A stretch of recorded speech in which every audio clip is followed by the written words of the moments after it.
আফ্রিকায় আমাদের গান্ধীর মূর্তি ছিল, কারণ উনি দক্ষিণ আফ্রিকায় বর্ণবাদের সাদাদের হয়ে কারণদের বিরুদ্ধে লড়েছিলেন, সেখানে তার মূর্তি ছিল, সেটা ভেঙেছিল। আপনারা জানেন যে আমেরিকাতে বহু মূর্তি ভেঙেছিল। আপনারা জানেন যে ভাস্কো দা গামার মূর্তি তারা ভেঙেছিল, কলম্বাসের মূর্তিও তারা ভেঙেছিল। আপনি কি তাদের মৌলবাদী বলবেন? এটা মৌলবাদী না। কেন ভেঙেছিল? অর্থাৎ ব্ল্যাক লেভেল মেটারটা ছিল উই আর 99% ভার্সেস 1, অর্থাৎ 90% অশোষিত মানুষ এবং 1% ধনী মানুষের লড়াই। তাই 90% শোষিতরা যখন লড়াইয়ের রাস্তায় নেমেছে, তাদের শোষণের সমস্ত প্রতীক যেখানে ছিল সবই ভেঙে দিয়েছে। সুতরাং মৌলবাদী শক্তি এসেছে, তাই মূর্তি ভেঙেছে, এই কথা বলার কোন রাইট আপনাদের নেই। এটা হচ্ছে আপনাদের অপপ্রচার। সরকার ক্ষমতায় এসে আমাদের বাংলাদেশের সোনার ছেলেরা সেনাবাহিনী, সেই সেনাবাহিনীর 57 জন অফিসারকে তারা হত্যা করেছিল। পৃথিবীর কোন বিশ্বযুদ্ধেও একসাথে 57 জন অফিসার মারা যায়নি। এবং এই অফিসার মৃত্যুর পরে দরবার হলে আমার এইটা নিয়ে প্রধানমন্ত্রীর সঙ্গে তারা একটু কাকুতি করেছে, কেঁদেছিল। তার জন্য অসংখ্য আর্মি অফিসারদেরকে তারা হত্যা করেছে এবং তাদেরকে গুম করে দেওয়া হয়েছে। আপনারা জানেন এই অপরাধে বিডিআরকে হত্যা করা হয়েছে। আপনারা জানেন যে আয়না ঘরের নাম করে এরা কিভাবে মানুষকে বছরের পর বছর আয়না ঘরে আটকে রেখে মানুষকে হত্যা করেছে। আপনারা জানেন যে একজন ব্রিগেডিয়ার জেনারেল আজমি বাংলাদেশের সেনাবাহিনীর একজন সোল্ড প্রাপ্ত কমিশনে যিনি সোল্ড পেয়েছিলেন, তাকে গুম করা হয়েছিল এবং আয়না ঘরে রাখা হয়েছিল। 8 বছর তিনি জেলে ছিলেন। যেদিন তিনি জেল থেকে বেরিয়েছেন তার আগের দিন ওই তার অসহায় বউ, তার স্বামী বেঁচে আছে কি মরে গেছে জানি না, বাধ্য হয়ে 2 পরিবারের মিলে তাকে বিয়ে দিয়েছে এবং তারপরের বছরই তিনি বের হয়ে এসেছেন। বলেন পৃথিবীতে আসার পরেই ওই ব্রিগেডিয়ার আজমির জীবনটা এখন যত খারাপ হয়ে গেছে। বন্ধুরা, মৃত লাশ নিয়েও কাঁদতে কাঁদতে একদিন কান্না থামে। কেন? যে এই লাশ দেখে কাঁদতে কাঁদতে কান্না থামে, তখন আপনজনেরা কবরের কাছে যেতে থামে, দোয়া করে, বিলাপ করে শান্ত হয়। কিন্তু একটা গুম পরিবার, তার সারাটা জীবন প্রত্যেকেরই প্রতিদিন কবর হয়। রাত্রে ঘুমিয়ে থাকলে একটা সত্য হলে মনে হয় জনগণ যেন আমার আপনজনে সে ডাকছে, একটা ফোন বাজলেই মনে হয় যেন সে ডাকছে, তাই কেউ ঘুমোতে পারেনি। ঘুম হচ্ছে পৃথিবীর সর্বোচ্চ সর্বনিকৃষ্ট মানুষদের অপরাধ কর্মকাণ্ড।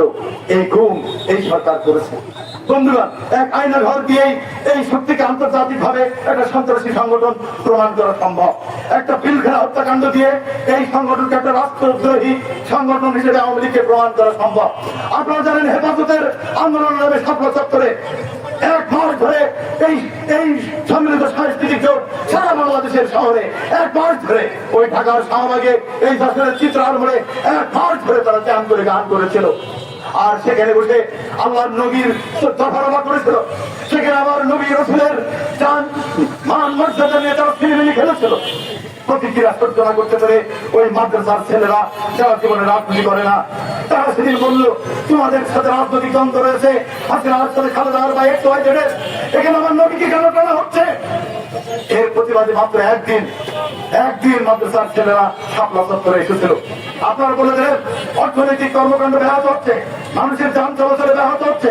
1 মাস ধরে শাহবাগ বন্ধ ছিল পিজি হাসপাতালের পাশে, তখন যানবাহনের ক্ষেত্রে সমস্যা হয়নি এবং আপনারা এক রাতে সেখানে অসংখ্য মানুষকে হত্যা করেছিলেন, শত মানুষকে হত্যা করেছিলেন।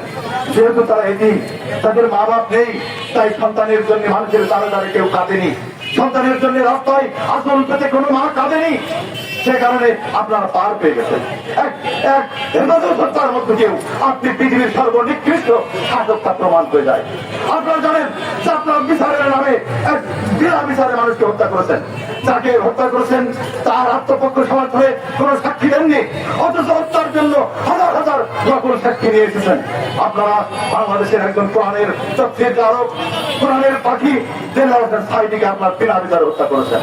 তার পক্ষে একজন সাক্ষী নিয়ে গিয়েছিল, তার ভাই যাকে হত্যা করা হয়েছে, তার ভাই সে সাক্ষী দিতে গিয়েছিল দেলাওয়ার হোসেন সাঈদী আমার ভাইয়ের খুনি না, তার নাম সুখরঞ্জন বালি, একজন হিন্দু। তাকে কোর্ট থেকে আপনারা ধরে নিয়ে গেছেন, গুম করেছেন, তাকে ইন্ডিয়ায় পাওয়া গেছে। এবং আল্লাহর কি সারা, সে কবে সারা পেয়েছে আমরা জানুন না। যেদিন দেলাওয়ার হোসেন সাঈদী মারা গেছেন সেদিন সে অদৃশ্য মানুষ রহস্যময় ভাবে আবির্ভূত হয়ে সে কবরের পাশে দিয়ে বলছে না, এই দেলাওয়ার হোসেন সাঈদী আমার ভাইকে খুন করেন। তাহলে দেলাওয়ার হোসেন সাঈদীকে জুডিশিয়াল মার্ডার করা হয়েছে, হত্যাকাণ্ড করা হয়েছে, এর প্রতিবাদে সারা দেশে আন্দোলন হয়েছিল, 129 জন মানুষকে আপনারা হত্যা করেছেন। যে মূর্তি ভাঙা নিয়ে কথা, তারও মৃত্যু হয়েছে, কোন মানুষ কাঁদেনি, কোন মানুষ কাঁদেনি। আপনারা বলবেন ক্ষমতায় তো আমরা ছিলাম না, আপনারাই ছিলেন। খন্দকার মুস্তাক আপনি, তাহিরউদ্দিন ঠাকুর আপনি, সব আপনারাই ছিলেন। বন্ধুরা, জেনারেশন সাইডে যখন মারা যাচ্ছে তখন তো তার দল ক্ষমতায় নেই, তাহলে তার রাস্তায় নামলো কেন? কেন 129 জন জীবন দিল? আপনারা কোনদিন আত্মসমালোচনা করেননি, কোনদিন নিজের দিকে তাকাননি, কখনো আয়নার সামনে নিজেকে দাঁড় করাননি, ফলে আপনারা কখনো আপনাদের ভুল করতে পারেননি।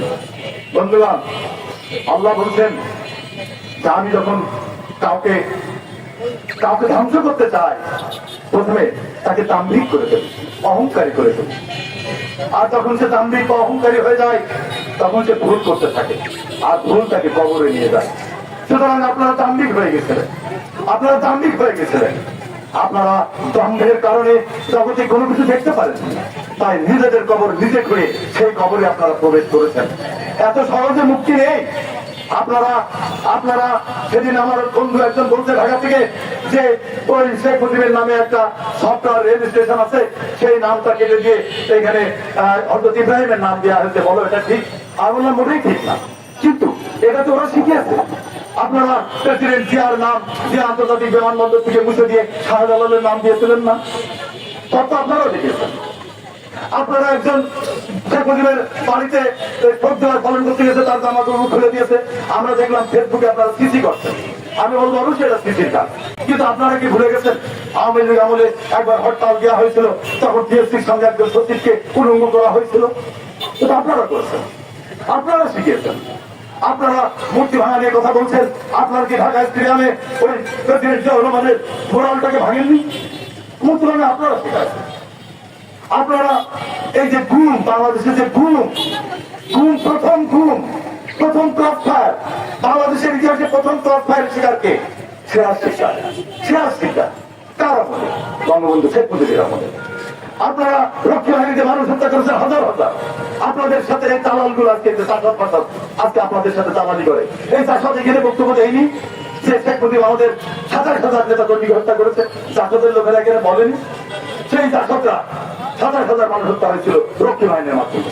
এই রক্ষী বাহিনী যেন কোনদিন বিচারের মুখোমুখি না হয়, শেখ মুজিব সেদিন ইন্ডেমিনিটি দিয়েছিলেন, অর্থাৎ খুনের বিচার করা যাবে না। ইন্ডেমিনিটি আপনার দেননি। বাংলাদেশের এমন কোন প্রকল্পটা আছে যেটা আপনারা করেননি? বন্ধুরা, এইগুলো আমাদের সাংস্কৃতিক অঙ্গন থেকে আমাদের বলতে হবে। বিরোধী সাংস্কৃতিক জোট এর মূল স্পিরিটটা হচ্ছে ইনসাফ। কোন দলের মতবাদ না, আমরা কোন মতবাদের দাসত্ব করি না, কোন দলের দাসত্ব করি না। আমরা যেখানে বেইনসাফ দেখবো আমরা সেখানে চলে যাবো। যদি একটা হিন্দুর পরে বেইনসাফ চাই, আমরা চলে যাবো। হতে পারে আমি মুসলিম, আমাদের কাছে এটা বিষয় না। বেইনসাফ যেখানে দেখবো, মানুষ না একটা প্রাণীর পরেও, একটা কুকুরের পরেও যদি বেইনসাফ হয়, আমরা সেখানে চলে যাবো। নদীর জায়গা দখলেরও বেইনসাফ, আমরা সেখানে কথা বলবো। সেখানে মানুষের সম্পত্তির উপর দখল হবে, সেটা বেইনসাফ, আমরা কথা বলবো। বিনা কারণে আপনি কীটনাশক দিয়ে আপনি কীট পতঙ্গ হত্যা করবেন, আমরা তারও বিরুদ্ধে দাঁড়াবো। অর্থাৎ যেখানে বেইনসাফ হবে, ইনসাফ এটা আরবি শব্দ, এর কোনো বাংলা হয় না। সাম্য টাম্য দিয়ে ইনসাফের অর্থ হয় না। ইনসাফ এটা ব্যাপক কথা, ইনসাফ ব্যাপক। সাম্য মানে শুধু মানুষের মধ্যে সমতার প্রশ্ন। ইনসাফ হচ্ছে এই কায়নাতের সকল মাকলুকাতের মুক্তির প্রশ্ন, সকল মাকলুকাতের হকের প্রশ্ন। তাই আমাদের ইনসাফের কনসেপ্ট হচ্ছে বৈষম্যবিরোধী সাংস্কৃতিক জোটের কনসেপ্ট। আমাদের সংবিধান একটাই, ইনসাফ। ইনসাফ প্রতিষ্ঠা করো। ইনসাফের বিরুদ্ধে যারা, তারা আমাদের এনিমি, আমরা তার বিরুদ্ধে ধারালো তরবারি। সুতরাং আমরা আগামীতে আমরা আরো কথা বলবো, ধীরে ধীরে বাংলাদেশ কি এটা আমরা বলবো।